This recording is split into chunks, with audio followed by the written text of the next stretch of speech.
Bien, buenas tardes. En primer lugar, agradecer a Mario Suárez Simich por acompañarnos en esta actividad que es parte de nuestro curso Metodología de la Investigación Literaria, y le agradezco también a ustedes por acompañarnos también en este día. Como se señaló,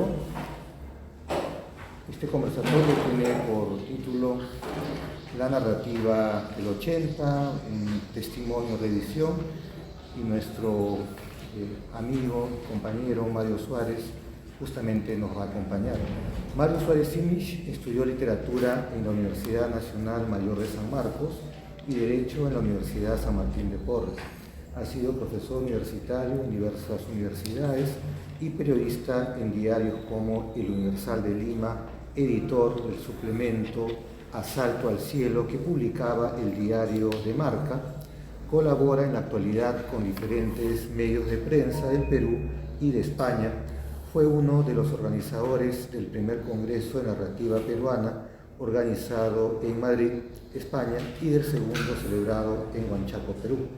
Entre sus libros publicados se encuentran las novelas El paraíso del arcángel San Miguel, del 2003, El tiempo que muere en nuestros brazos, del 2004, y la reciente novela El carnaval de los espíritus, del 2021.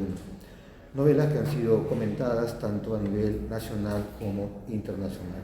Démosle una calurosa bienvenida a Mario.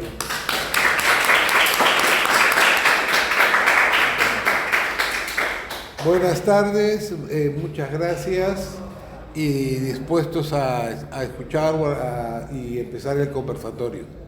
Siempre es un gusto estar aquí en la vieja casa de San Marcos. Y veo que hay demasiadas carpetas, muchas más de las que había en mi tiempo, que se tienen que pasar para no... Ya estorban las carpetas para caminar. Bueno, a tu disposición. Vale, hemos preparado algunas preguntas y luego nuestros estudiantes también nos pueden acompañar con las que tengan.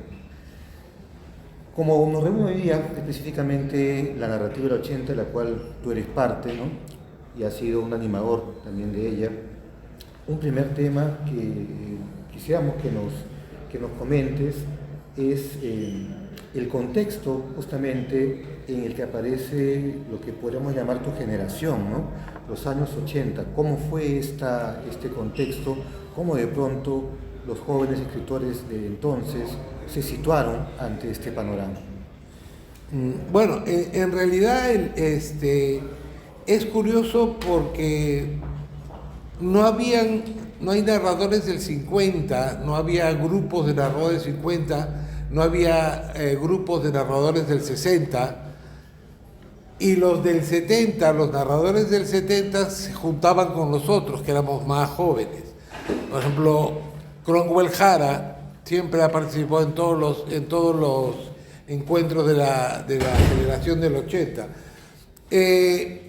Nosotros fuimos, creo yo, la primera generación de narradores que fuimos conscientes de que ya había una cantidad importante de gente que empezaba a dedicarse a la narrativa. Antes cuando yo entré al patio de letras, todos eran poetas.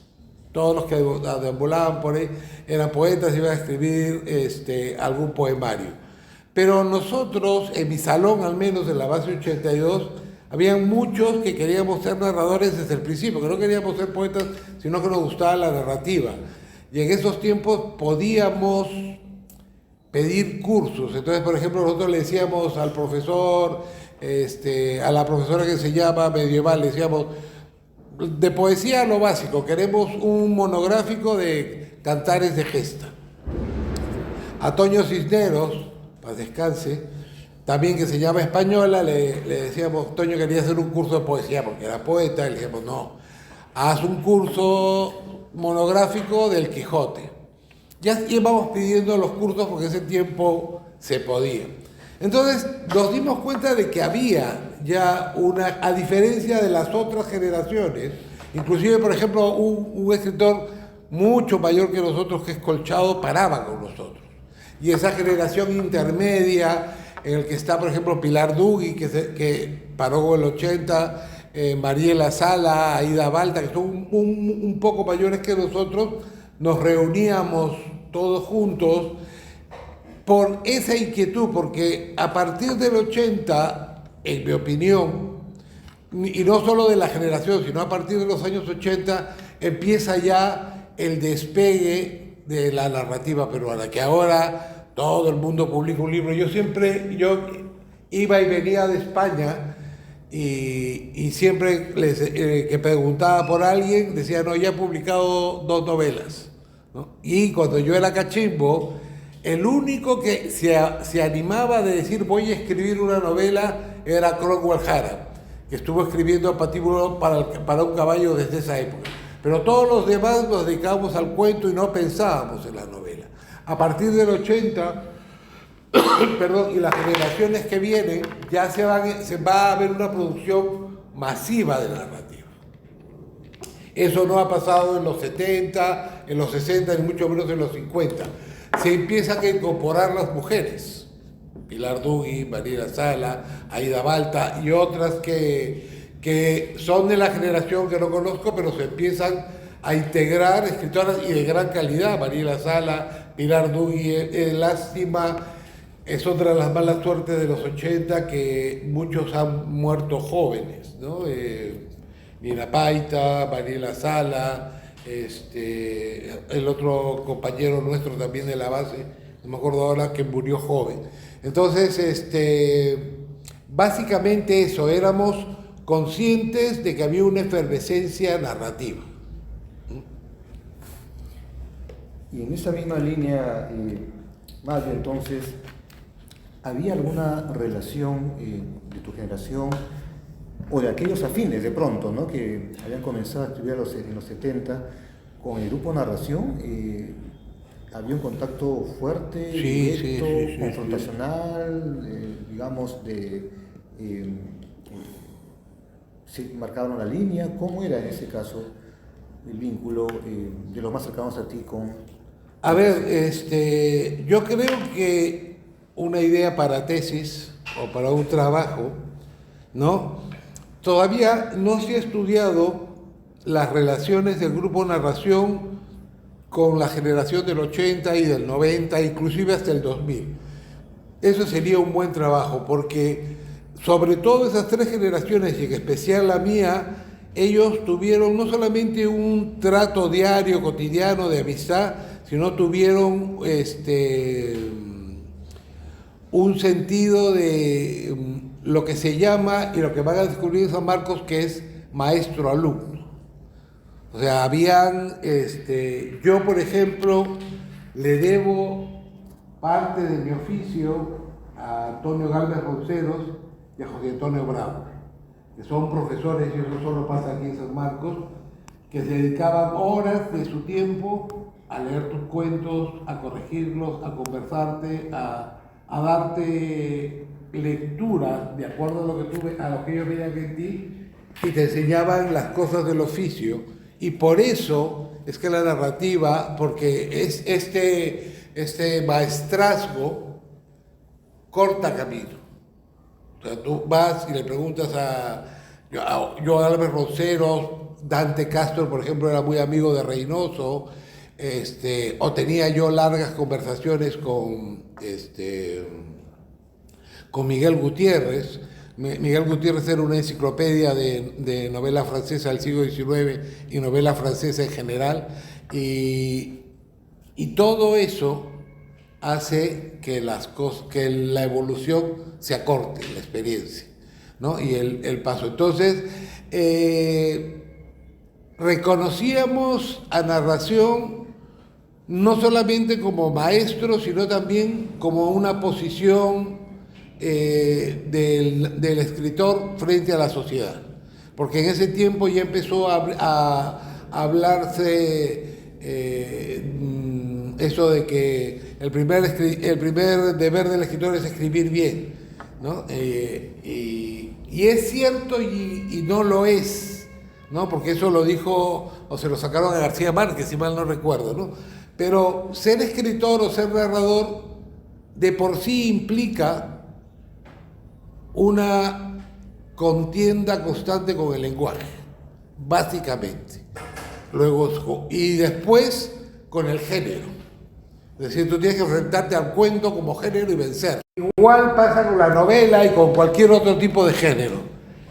Y la lucha principal es con el lenguaje. O sea, si hay un escritor que pretende no escribir bien, no es escritor. Entonces, eso va implícito. Entonces, si eso va implícito, el primer deber del escritor es un deber frente a la sociedad. La sociedad y la propia condición humana es lo mismo, ¿de acuerdo? O sea, Crimen y Castigo, ¿no? Habla muy poco de sociedad, pero habla mucho del ser humano, ¿no? Entonces, es la sociedad y el hombre. Entonces, en eso coincidíamos con narración. Y hay una serie de vasos comunicantes con los postulados de narración. Y nunca hicimos un grupo en los 80, alguna vez se habló, porque nosotros nos reuníamos con Mario Choi, que lamentablemente dejó de escribir, Mario Choi, con Cromwell Jara, con el profesor Valenzuela, que lo deben conocer, con Dante Castro, con Pilar Dugui, Mariela Sala, Aida Balta, y había gente que iba y veníamos, y alguna vez propusimos hacer un grupo, pero llegamos a la conclusión de que si hacíamos un grupo era para ser mejor que narración y eso iba a estar difícil, ¿no? Entonces, hasta ese punto estábamos nosotros viendo y todavía reconociendo a esa generación, a ese grupo de narración como maestros, ¿no? Como maestros de la narrativa. Vale, pero también en los 80 es una década en la que la narrativa se va ampliando, ¿cierto? Se va diversificando. Hay una narrativa, digamos, referencial, ¿no? Sin que sea exactamente realista, pero que se ubica, digamos, espacialmente, unos representados en el Perú, otros más bien apuestan por lo referencial, ¿no? Un poco más universal, más cosmopolita. En esa medida, era complicada la situación de esta diversificación, cómo lo asumieron, fue una puerta hacia una modernización narrativa, o bueno, para seguir sumando esa modernización. Lo pienso también porque los 80 son una década en la que muchos escritores de otras regiones aparte de Lima, ¿cierto?, modernizan su narrativa, ¿no? Estoy pensando en Huánuco, en Cusco, de pronto, por poner dos ejemplos. Entonces, ¿cómo se movían las distintas agendas? ¿Había confrontación? ¿Había una apertura total a las distintas búsquedas? ¿Había grupos entre los narradores de la época? A ver, hay dos cosas. Yo he intentado explicar en un artículo que publiqué hace un tiempo en una revista española, ¿no? El 80 es una generación bisagra. En muchas cosas por ejemplo, los primeros cuentos fantásticos casi son digamos, de este boom que empieza, son del 80. Lo que sucede es que, por un lado, nosotros somos la última generación de la vieja tradición realista. Pero ¿qué sucede? La generación que nos sigue a nosotros, que entendemos por generación gente que tiene 10 años, a un poco más de diferencia. A esa generación, en este artículo del que les hablo, yo le llamo la generación de los evadidos. Porque es justo, yo tengo un hermano que es 11 años menor que yo. Entonces, en los años 80, cuando estábamos en pleno efervescencia del terrorismo y todos ellos, a esa generación, a la de mi hermano, no los dejaban salir y no les explicaban qué pasaba afuera. Y en todo caso la mamá le decía, pues no salgas, que viene el lobo. Esa generación, desde mi punto de vista y como yo explico las cosas, ¿no?, se tuvo que refugiar en la fantasía, porque no sabía lo que había afuera. Entonces, eso permitió, ¿no?, que la generación del 90, a partir, ya se abriera plenamente a lo fantástico. Y una cosa vino con otro, y ahora hay ciencia ficción, hay todo tipo de narrativa, todo tipo de autores y se escribe todo gracias a ese boom de apertura que empieza en el 80. Pero por eso todo, y se van asentando pistas y se van asentando géneros como la ciencia ficción, por ejemplo, ¿no? Lo fantástico, todo eso se va a ir formando a partir de esa generación que no pudo salir. Después tengo un amigo en Arequipa que, bueno, es mi amigo, pero él era el hermano mayor de un amigo del colegio de Arequipa y era de la misma edad que mi hermano. Y es un narrador de narrativa fantástica en Arequipa. No sé si han oído hablar de Pablo Nicoli, si hay algún arequipeño, ¿no? Escriben, es esa generación les pasó eso, ¿no? Eso es al menos mi hipótesis. Interesante la hipótesis, ¿no? Luego obviamente también se mantiene por un lado el registro realista, pero también se apertura a otras búsquedas. En esa misma línea, apelando a que tú has reflexionado sobre estos dos subgéneros, entendido como subgéneros, pues se desprenden los géneros mayores, ¿no? ¿Cómo se hallaba en aquel momento el estado de la novelística o de la novela histórica y de la novela policial que tú has abordado? ¿Cómo lo encontraste? ¿Era terreno abierto? ¿Cómo se trabajaba en el momento en que se trabajaba? Ahí también hay otro trabajo, otra tesis. La novela histórica es uno de los subgéneros más abundantes en la narrativa peruana. Inclusive, si no nos damos cuenta, o sea, no nos damos cuenta que, por ejemplo, las tradiciones peruanas, que es el género fundacional, es narrativa histórica. Uy, ¿verdad? ¿No? Recién cuando dicen eso, oye, las tradiciones peruanas es narrativa histórica. Es verdad, ¿no? Sí. A lo largo de la historia, yo creo que es uno de los géneros que más se ha escrito. Hay un montón de novelas y se siguen escribiendo novelas históricas. Pero nadie las ha clasificado, nadie se ha preocupado por analizarlas, nadie se ha preocupado ni siquiera por hacer un listado de novelas.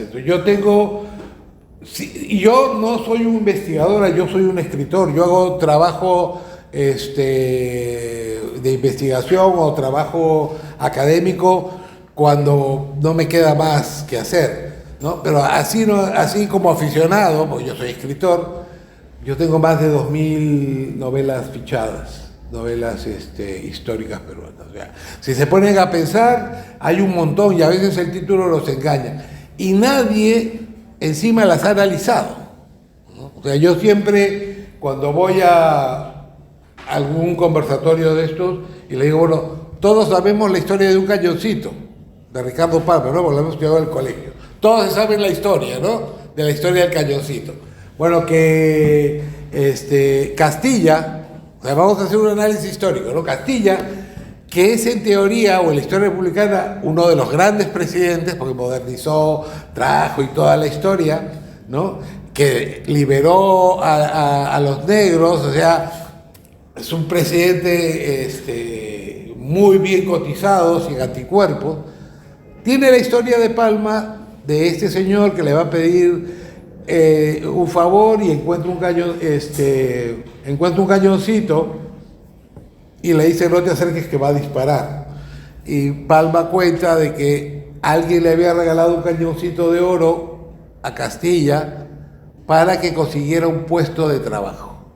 Entonces, en el último encuentro que tiene con ese amigo que lo va a visitar, le dice, ya acércate al cañoncito porque ya disparó. Y Palma cuenta pues que el que le había regalado el cañoncito, ¿no? Le había pedido un puesto, creo que en la aduana, una cosa así. Bueno, entonces todos leemos eso, pero nadie lo analiza. Es decir, si Castilla es de nuestros mejores presidentes y nuestro tradicionalista dice que se deja sobornar, ¿de acuerdo? Estamos como estamos, así, por eso. Porque celebramos en Palma un soborno abierto. Hay un cuento que se le enseña a los niños en Estados Unidos de Lincoln y el árbol del cerezo, que Lincoln corta de pequeño un árbol de cerezo, su padre viene molesto y él se arma de valor y dice: yo he sido, ¿no? Y dice: castígame, yo he sido. Entonces, fíjese, nuestro Lincoln, que es Castilla, liberador de negros, recibe un cañoncito de oro para un puesto de trabajo y Lincoln se deja pegar por decir la verdad.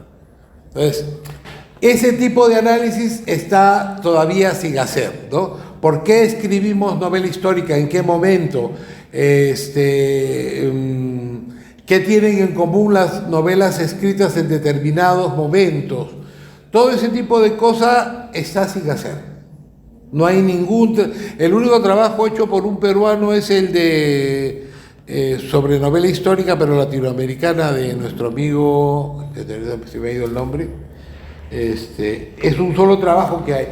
Hay cosas sueltas, yo he escrito cosas sueltas, de hecho, siempre que alguna gente de mis amigos que son profesores afuera quiere hacer una tesis sobre novela histórica, me mandan a esta persona, pero no hay nada sistemático, no hay nada escrito, es un territorio totalmente virgen. Con el policial hay otra cosa.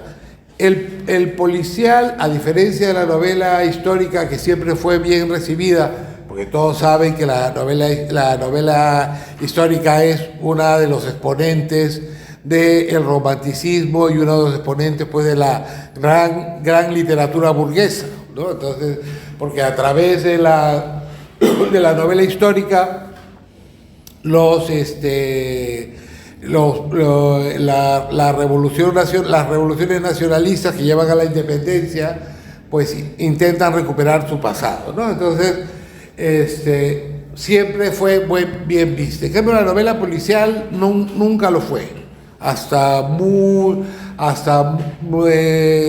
casi los 80 y los 70 siempre fue un género menor, ¿no? De kiosco de periódico, en el sentido peyorativo, de cordel, si se quiere decir.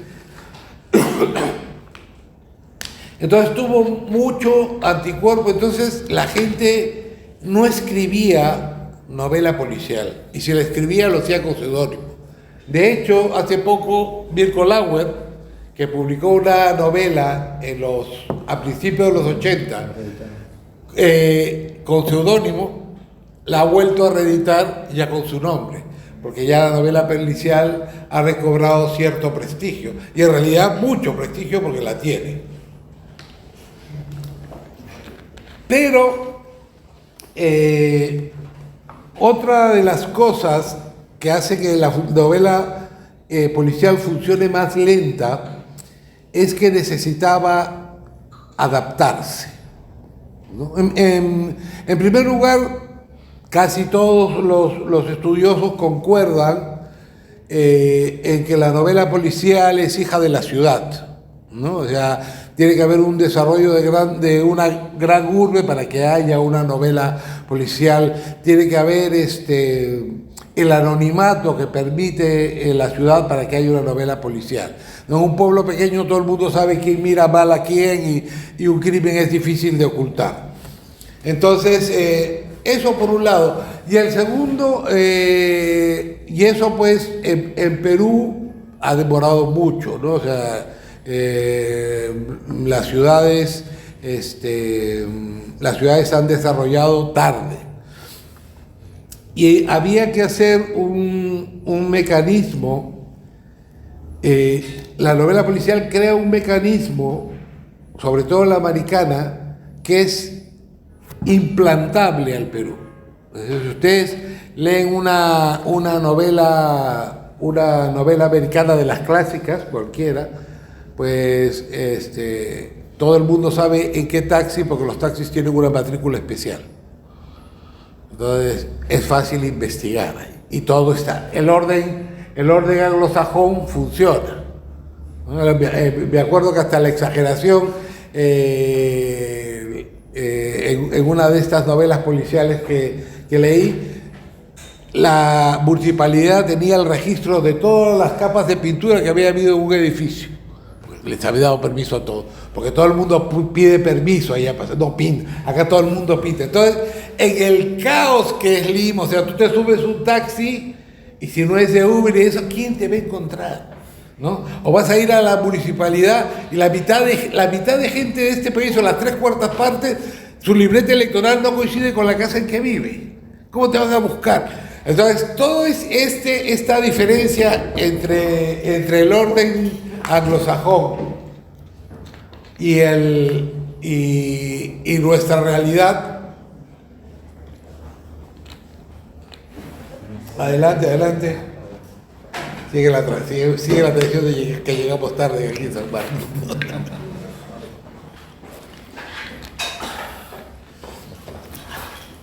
Bien, entonces hablábamos de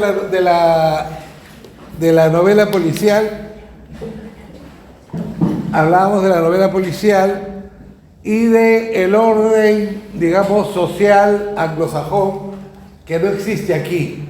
Entonces, es necesario, hay muchas cosas más, la misma corrupción hace imposible un concepto de novela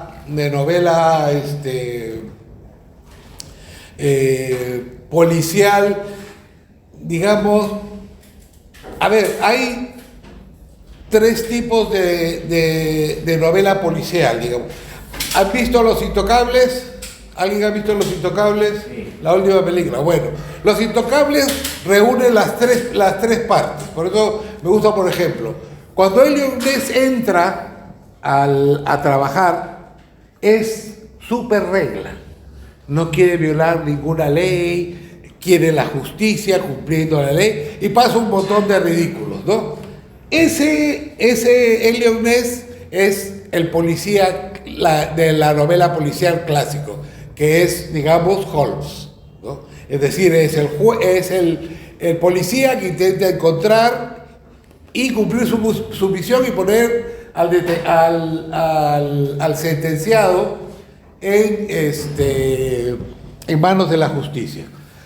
Después, el segundo detective es el que ya rompe las reglas, ¿no? Que ahí empieza la novela negra, ¿de acuerdo? La novela policial blanca es esta, la que te digo, que es el detective regla, el que cumple con todo, el que cree en la justicia, el que cree en un montón de cosas, ¿no? Digamos, un tanto inocente. Después, Elliot Ness en la película se da cuenta de que así no va a coger a los malos y tiene que infringir la ley. ¿De acuerdo? Eso es el segundo momento de la novela policial, ¿no? El detective que ya infringe la ley, que ya decide a quién acusa y a quién no, que hace tratos, él es un poco administra justicia, ¿no? Y el tercer caso de la novela policial, que es novela policial que ya es más negra todavía, es cuando el policía es juez y parte. Cuando, por ejemplo, Elliot Ness coge a Nitti, que ha matado a su amigo, y lo tira por el edificio y lo mata, ya es un detective de novela negra. Entonces, pero hay un sentido de búsqueda de justicia que acá en el Perú no existe. Es otro de los problemas de la novela policial. Entonces, la idea general, estoy dando solamente algunas razones porque hay muchos más factores, la corrupción, que hacen de que la novela policial peruana tenga que reescribirse y adaptarse a un modelo peruano. Yo creo que está en ese proceso. Tiene que alejarse del modelo anglosajón, que no funciona para nosotros, más que en algunos modelos y la estructura básica, pero después no funciona para una realidad como la peruana. Bien, con eso va una parte de la pregunta. Lo segundo era, y pusiste el ejemplo de las provincias, ¿no? Que también es otra cosa que pasa en los 80. y que afecta a la narrativa peruana. Antes de los 80 y antes sobre todo del tiempo de la violencia, en otro artículo yo hablé de la narrativa peruana como el patchwork. ¿Saben lo que es el patchwork? ¿No? Son esas colchitas que se arman con retazos de cuadraditos de tejidos, ¿no? Las mantas sí.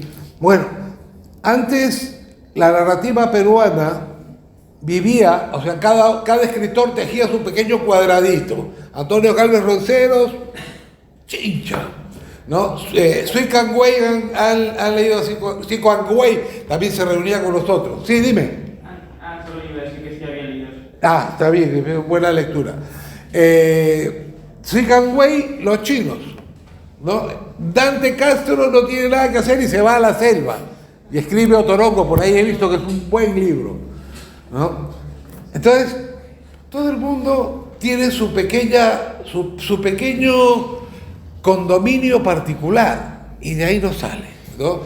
Novelas anteriores a ese momento, por ejemplo, La vida a plazos de Jacobo Lerner, judío. Nadie más que él puede escribir porque él es judío, como el Sui Kangwei, que es chino, aunque hay más chinos que judíos, ¿no? Entonces la narrativa peruana era Sui Kangwei cocido con el chino y al lado Antonio Galvez Roncero y al lado Colchado. Todo eso lo hizo volar la época de la violencia. La violencia trajo abajo esas paredes y el Perú empezó a verse plano. Entonces, eso no es consecuencia de ninguna generación, es producto de la historia. A partir de ese momento empiezan a salir escritores de Huancayo que escriben sobre Lima. Yo me acuerdo, Sandro Bocio, que es muy amigo mío, lo criticaban mucho porque había escrito una novela semihistórica y fantástica y le recriminaban sus amigos que por qué no había escrito de Huancayo, ¿no? Entonces ya se rompe Luis Fernando Cueto escribe una novela en Ayacucho, se cambian los papeles, o inclusive Cristian Reynoso escribe una novela sobre Puno y sobre la Candelaria, pero no en Puno, y no sobre la Candelaria, sino en una ciudad que se llama Ciudad del Lago. Es decir, todo eso, ¿no? Empieza a caer exactamente igual que en los mercados. O sea, antes si tú no tenías familia en la selva, no sabías qué era la cocona, no sabías qué era la jicharapita, no lo sabías. Ahora, en los mercados hay todo. El Perú está abierto a todo, porque se han caído las barreras.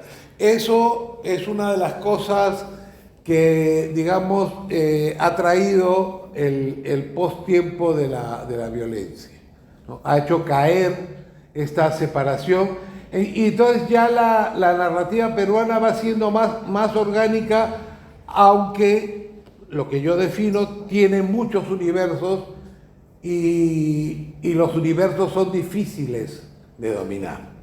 Es decir,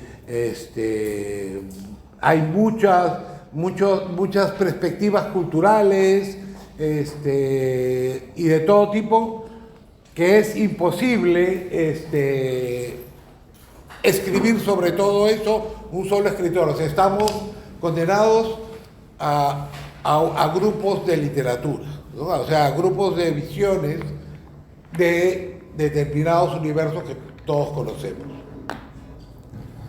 Se me ocurren ahí muchas preguntas, Mario, voy a tratar de resumirlas. Lo primero es, me causa curiosidad escuchar lo siguiente, ¿no? Por ejemplo, en los últimos años ha habido un pequeño boom de la novela histórica en torno al Bicentenario, ¿no? Que probablemente se rastrea incluso a comienzos del milenio, ¿no? Lo he visto, por ejemplo, en la novela sobre Tupac Amaru, ¿no? En esa línea tengo dos preguntas.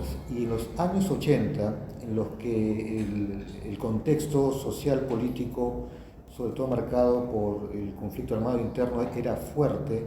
¿Y cuáles fueron los caminos que desarrolló en aquel momento la novela histórica? Cuando, digamos, el referente histórico inmediato era bastante problemático. Sí. Y lo segundo es, tomando como ejemplo el Túpac Amaru, tenemos algunas novelas que siguen el paradigma de la novela histórica, ¿no? Como la de Omar Aramayo, la de Avendaño, la de Ayala, ¿no?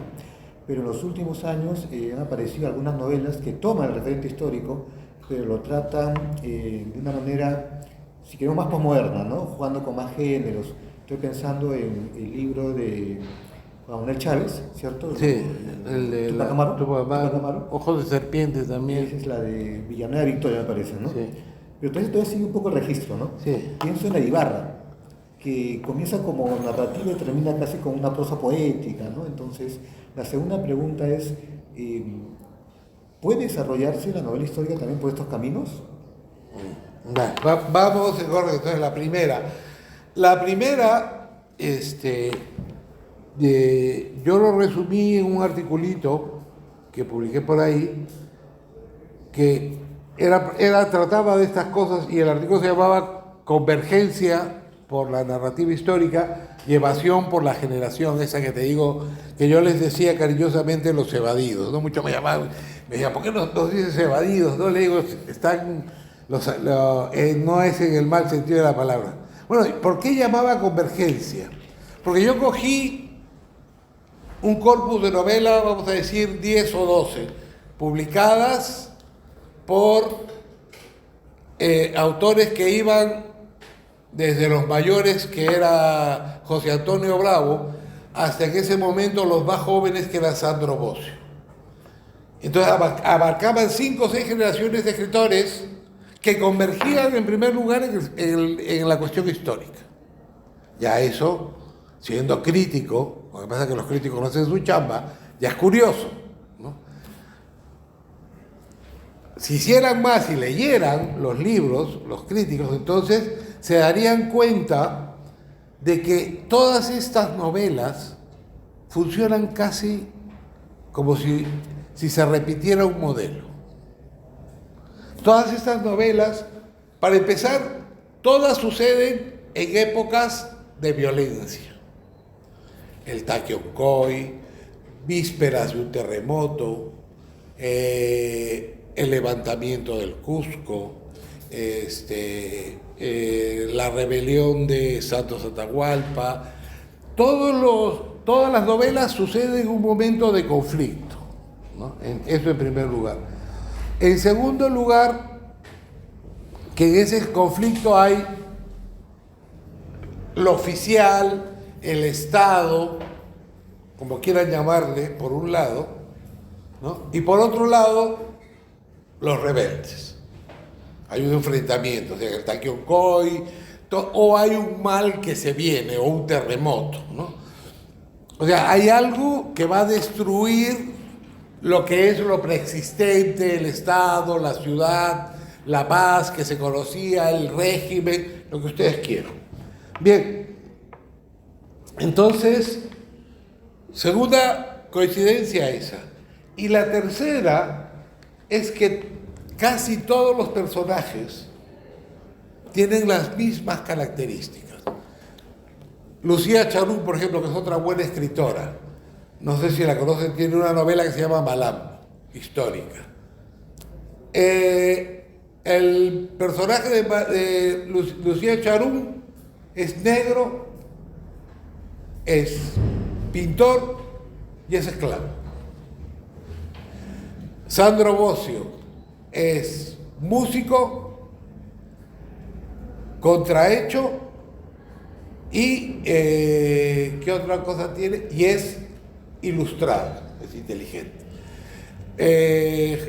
José Antonio Bravo, su personaje es sabio y es judío. Y todos van teniendo 2 o 3 cualidades, ¿no? Masa Murasi en La Piedra, su personaje es una rebelión cerca del levantamiento de Mancoica. Su personaje es un Yanacona, o sea, es un esclavo, digamos, para entendernos en el sistema incaico, pero a la vez es un gran maestro de labrar la piedra. Entonces todos tienen, y estoy hablando de 10 o más novelas, estoy diciendo las que me acuerdo a bote pronto, todos tienen la misma cualidad, que es una razón, ¿no? Por un lado son artistas, o sea, tienen una sensibilidad, y por otro lado tienen una cualidad que los hace ser rechazados socialmente, por judío, por deforme, por negro, ¿no? Por yanacona, ¿no? Entonces, ¿por qué en el tiempo de la violencia escritores de diferente generación, ¿no? Que se llevan 4 o 5 generaciones, coinciden primero en la novela histórica? Segundo, sus personajes funcionan muy parecidos. ¿Qué pasa, no? Mi hipótesis es de que en este enfrentamiento que hay entre los dos grupos, entre lo establecido y los rebeldes, ¿no? Este lado intelectual de estos personajes les permite entender a cabalidad lo que pasa. Es decir, saben lo que está sucediendo, pero ninguno de los dos bandos quiere saber nada, porque no les interesa. Les interesa destruirse mutuamente, eliminar uno al otro, y no les interesa. Entonces mi hipótesis es que estas novelas coinciden, ¿no?, con lo que yo llamé la posición de los intelectuales y los artistas durante la época de la violencia, que es estar atrapados entre los dos fuegos, entre uno o el otro. ¿De acuerdo? Entonces, eso es, digamos, una lectura de unas 10 o 12 novelas. Lo segundo era, maestro, perdona. A la segunda era un poco pensando como ejemplo, ¿no? En las novelas de Tupac Amaru, la primera, sí, y que las últimas, ya, ¿no? perfecto. A ver, la novela policial, la novela histórica, ¿no?, que fue denostada, ¿no?, por muchos al principio, entre ellos Alonso, que decía que era un híbrido bastardo, ¿no?, tiene una naturaleza, primero, que marida con cualquier historia, con cualquier tipo de género, ¿no? O sea, se puede hacer novela histórica se puede hacer novela histórica sobre cualquier momento de la historia, marida bien. Se puede hacer novela histórica policial, se puede hacer novela histórica romántica, se puede hacer una serie de cosas. Entonces, esa permeabilidad entre los subgéneros trae una serie de problemas teóricos que por eso creo que la gente no se mete, los críticos no se meten, porque no todas las novelas son iguales, en el sentido de que hay una amplia gama de narrativa histórica que no necesariamente es novela histórica porque tiene la forma del género novela. De la misma forma que hay libros que no son necesariamente novela, ¿no?, pero que sí son lo mismo. O sea, me explico. A ver, ¿conocen el libro La guerra de los huiracochas? ¿Conoces tú el libro La guerra de los huiracochas? José Vega. De Juan José Vega. ¿Has oído hablar de Juan José Vega? Bueno, Juan José Vega era un historiador que se dio cuenta de que en el Perú no se había hablado de la guerra de la conquista, ni pensábamos que los españoles habían venido aquí, nos habían conquistado y ahí había acabado todo. Y él había leído las crónicas y dijo que no. Entonces él cuenta la historia, pero lo cuenta como una novela, aunque no es una novela. Pero como tiene, entre comillas, elementos de ficción, es casi una novela. ¿De acuerdo? Entonces, hay en este maridaje bastardo que llamaba Alonso de la novela histórica, muchas diferencias. Hay historia novelada, que no es lo mismo que novela histórica. Ojo, a ver, a mí me tocó defender a Alvarito en la polémica que tuvo con María Rostorovsky por la novela de la hija de Pizarro, ¿no?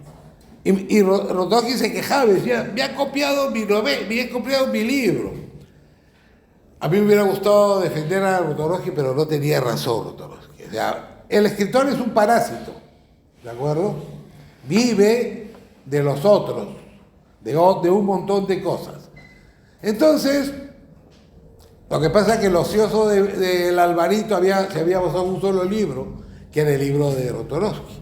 Pero la diferencia entre la historia es que si Rostorovsky dice Isabel Guaylas estaba el 3 de noviembre, ¿no?, en su casa hacienda del Cusco, tiene que haber una cita a pie de página que diga documento tal. Eso es historia. Pero Isabel Guaylas amaneció ese día de mal humor. El café le había sentado mal y el vestido azul le apretaba más de lo que había imaginado. Eso es literatura.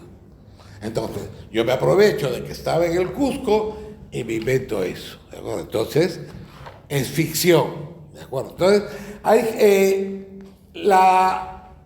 lo que sucede, y no sucede en otros géneros, también por ese maridaje bastardo que habla eso, es que cuando uno habla de novela histórica piensa que la historia es más seria, ¿no? Por ejemplo, cuando hablan de ciencia ficción no es así. O sea, cuando dicen la historia, oiga, mira, esto no es así, esto no fue así. A ver, aquí está la ficción, este es nuestro campo. Y aquí está todo lo demás. Entonces, cuando tú pasas esto aquí, las reglas que le han regido como historia no funcionan. Funciona la única regla que debe tener el escritor, que es la verosimilitud. Es decir, hacerle creer al lector que lo que dice es verdad, aunque no lo sea. ¿De acuerdo? Entonces, pero no pasa con la ciencia. Cuando pasa con la historia dice, uy, no, esto no fue así, esto no fue. No, a ver, esto no pasa. Sin embargo, cuando hay ciencia ficción, hay viajes en el tiempo, que la física dice que es imposible y nadie dice, no, está mal la guerra de las galaxias porque no vale, eso no funciona. No. O sea, pasa a la ficción. ¿De acuerdo? Entonces son otras reglas. Entonces, hay muchas, digamos, subgéneros de novela histórica, y además tiende a generar sus propios cambios. Es decir, sufre las alteraciones también de la historia, ¿no? Sufre también las alteraciones de la historia como ciencia, pero, por ejemplo, si leemos a Abel Posé, entre lo que escribe y la historia casi no hay nada, pero es una novela histórica, porque hay una nueva concepción de la historia. Se quiere decir otra cosa sobre la historia. ¿De acuerdo? Entonces, no todo lo que es narrativa histórica o todo lo que tiene la forma de novela, o sea, la forma teórica práctica de una novela, no es una novela histórica. O sea, la novela histórica es aquel que te da una relación entre el pasado y el futuro, entre el pasado y el presente. Hay muchos elementos, eso es toda una clase, pero les voy a poner un ejemplo, ¿no? Principios del siglo XX, 1917, una cosa así. Bien, en el Perú, todo el mundo, la historia oficial era la de Garcilaso. Los incas eran buenos, nos trataban bien, eran generosos, perdonaban a sus enemigos, todo bonito, ¿no? Eso era lo que pensaba la academia, ¿de acuerdo? Bien, viene Aguirre Morales, publica el Pueblo del Sol, una novela histórica sobre la rebelión de los Chinchas, y en el capítulo primero, los quechuas se están vengando de los rebeldes Chinchas, ¿no? Castrándolos con 2 piedras. Eso duele, ¿no? Entonces, en el primer capítulo ya Aguirre Morales se trajo abajo el concepto que existía en la oficial de que era el sentido patriarcal de Garcilaso. Es decir, hay una confrontación como un escritor y acertó. O sea, Aguirre Morales está más cerca de la realidad que Garcilaso. Bueno, no podemos creer, digamos, el mundo idílico que va por otro lado del mundo idílico de Garcilaso. Bien, entonces, si no hay esa relación, ¿no? Porque, a ver, para que se entiendan estas variaciones del pasado que parece que no pensamos, pero cuando yo nací no existía el señor Necipán. Mi historia era diferente. Cuando ustedes nacieron, ya existía el señor Necipán. Cuando ustedes nacieron, cuando yo nací, no existía Caral. Ustedes ya existieron con Caral. Entonces, mi historia, mi sentido de la historia, cuando estaba en el colegio, era diferente al de ustedes. O sea, estos sentidos del pasado, ¿no?, van cambiando de época, de criterios, de lugar, van creando movimientos. Ya, por ejemplo, todas estas cosas que se han encontrado en cuestión de arqueología, ya ningún trujillano les va a atracar ser inca. Ellos son mochos. No me jodan, yo soy mocho. ¿De acuerdo? Y cada descubrimiento crea un regionalismo. No le digas a los ayacuchanos incas, son chancas. No le digas ya no son incas, los incas son los cusqueños. Nosotros somos chancas, mochicas, lo que sea, pero no somos eso. Entonces ya el sentido de historia cambia. O sea, todo ese tipo de cosas tienen que estar registrados en una novela. Es decir, pueden entrar, respondiendo directamente a la pregunta, pueden haber cosas modernas, pueden haber rompimientos de tiempo y espacio. Hay una novela de un chico, Sarria creo que se apellida, que es la historia de un hombre que viaja en un ataúd de España aquí en un cataclismo, ¿no? Pero habla en siglo XVI. Tiene que haber una relación entre pasado y presente, y tiene que haber un análisis para saber qué sentías tú, en primer lugar, cómo veías tú tu pasado, cómo veía la historia oficial del pasado, porque esa es una condición. Hay una historia oficial, ¿de acuerdo? Aunque no se entienda, hay una historia oficial. Todas esas cosas, cómo ve el autor, qué es lo que plantea, a favor o en contra, qué demuestra, etcétera, etcétera. Ese juego, si no hay ese juego, no es novela histórica en el sentido en que yo la entiendo. Y pongo un ejemplo más, ¿no? Si ustedes revisan nuestra literatura nacional, van a ver que casi acabando la independencia empieza el costumbrismo. ¿De acuerdo? Vale. Aquí hay otra tesis, o un trabajo. Después yo no lo voy a hacer, así que yo regalo tips. Bien. Fíjense, además, para que vean, además, una mala novela histórica puede dar buena información y puede darnos buenas claves. Y estoy hablando de mala novela de Angélica Palma.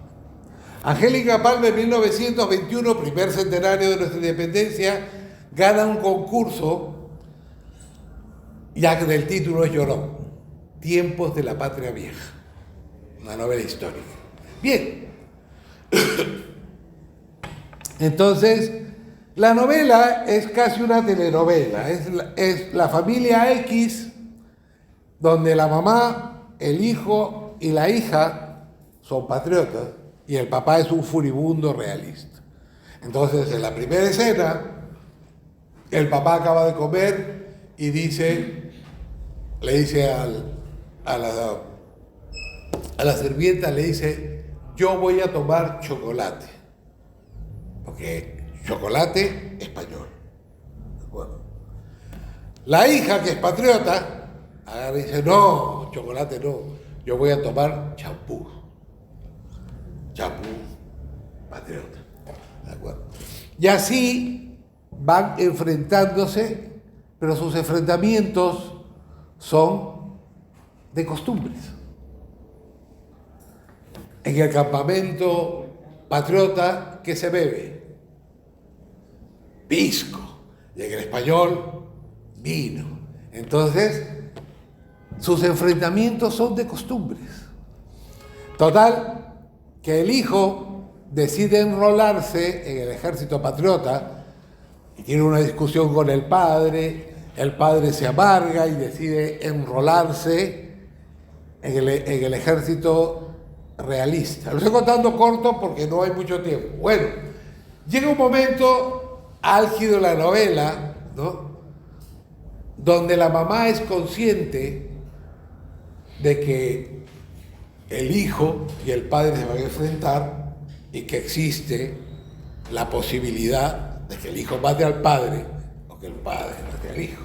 Entonces la madre tiene que tomar una decisión. ¿Por quién va a decidir? ¿De acuerdo? Ese momento trascendental para ese personaje que representa lo que va a ser la peruanidad, llegado ese momento, la mamá se desmaya y no decide. ¿De acuerdo? 100 años después, Angélica Palma, en una mala novela, nos dice lo que ya sospechábamos, que la guerra de la independencia no fue una guerra ideológica, sino una guerra de costumbres, y de ahí nuestro costumbrismo, ¿no? Y que los criollos nunca decidieron dar el paso adelante a la independencia. Se desmayaron y dejaron que Bolívar hiciera el trabajo. Entonces, fíjense cómo en una novela de hace 100 años, ya tiene más de 100 años, está cómo ve el pasado ella y cómo en 100 años no ha cambiado la idea. O sea, 100 años después de la independencia, en 1921 sigue pensando lo mismo que en 1821. Esa clase que no ha evolucionado políticamente. Maestro. Correcto, Mario. Para un poco retomar la pregunta o el tema anterior, tú has participado y has sido artífice de tanto el encuentro de narradores en el Hotel del Pueblo, ¿cierto? En la sociedad de empresa. Sí. El primero lo organizó Jara, Cromwell Jara, el del pueblo lo organizó Jara, cuando había el COSITEC. El de Madrid lo organicé yo y hubo un segundo en Huancayo, también que lo organizamos nosotros. Sí. Mi pregunta va justamente en torno a esos encuentros, ¿no? ¿Cuál fue el objetivo de los primeros encuentros? ¿Y qué pasó, ¿no?, en el camino para que el encuentro de Madrid tuviera pues poco las consecuencias o la sazón que tuvo, ¿no? El primer encuentro en torno al fuego se hizo por intuición. Esa intuición que yo hablaba, con la que empecé hablándoles a ustedes, que le decía que nacía de que queríamos ser narradores, no queríamos ser poetas, y que ya no éramos pocos, sino que éramos un montón. Esa sensación, esa vaga intuición de que las cosas iban cambiando, para reforzarla nos llevaba a reunirnos. O sea, por ejemplo, nosotros con varios que he nombrado yo, Dante Castro, Valenzuela, Suicanguey, Mario Choi, Aida Balta, con todos ellos que nombraba, nos reuníamos siempre una vez por semana en la casa de uno de nosotros y hacíamos una especie de tallercito, hablábamos de literatura. La idea de que existíamos lo suficiente para juntarnos, porque los narradores antes eran raros. O sea, Cromwell Hall era raro en el patio de letras hasta que llegamos nosotros, era solo, ¿no? El primer encuentro era ese, ¿no? Y si ves a la gente, pues está Lucho Nieto, está Oscar Colchado, que es mucho mayor que nosotros, porque también sentía la necesidad de ser gregarios, ¿no? De ser gregarios. Entonces, eso. Pero ya el Congreso de Madrid ya fue algo más pensado. O sea, el Congreso de Madrid tuvo como idea mostrar esa diversidad que ya existía en la narrativa. O sea, ya había fantástica, histórica, las narrativas regionales. Era para mostrar eso y, a ver, el primer congreso de narradores juntó a 10, 12, no eran más. Nosotros llegamos a juntar cerca de 200 narradores, ¿no? Y yo me acuerdo mucho, para que vean la escena, fuimos, porque la Comunidad de Madrid nos había ayudado con algunos gastos, entonces decidimos compensar y lo único que se cobró en el Congreso de Madrid fueron 3 libros suyos o de otros, de la generación del 80 o de los últimos años de la narrativa actual. Y llegamos a juntar casi 600 libros. Cuando fuimos a la Biblioteca Nacional, la directora de la biblioteca vio tantos libros que nos hizo abrir un salón especial, mandó a comprar empanadas y mandó a comprar vino, porque no se imaginaba que iban a llevarle tal cantidad de libros, y nos contó: la semana pasada ha habido un encuentro de escritores argentinos, vinieron los 4 aquí y se reunieron. Entonces éramos 200, ¿no? Entonces, esa evidencia, eso que habíamos vislumbrado, que habíamos imaginado, que habíamos intuido cuando estaba en el patio de letras de San Marcos, se hizo evidente en Madrid, ¿no? Y después en Huanchaco. Y además, pues fue el origen de la famosa polémica entre andinos y criollos, ¿no?